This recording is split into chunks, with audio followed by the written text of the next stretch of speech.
गसाइगावनि पद्मबिल गामिनि अल्पना मुसाहारि मुंनि सुबुंनि न'आव सिखावनि उदखार।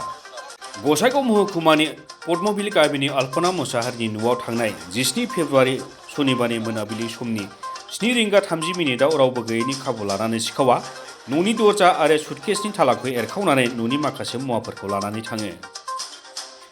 न'नि बिगुमा अल्पना मुसाहारिया फोरमायनाय बायदियैब्ला TVS 125cc AS 16J2641 नम्बरनि स्कुटि, सनानि आसान गं 6 न'आव थानाय रां आरो फिसाय चन्दन मुसाहारिनि सेन्ट्रेल बैंक अफ इन्डियानि पासबुकजों लोगोसे चेकबुक, स्टेट बैंक अफ इन्डियानि पासबुकजों लोगोसे चेकबुक, एक्सिस बेंकनि पासबुकजों लोगोसे चेकबुकफोरखौबो सिखावा लानानै थांदों होनना मिथिहोदों।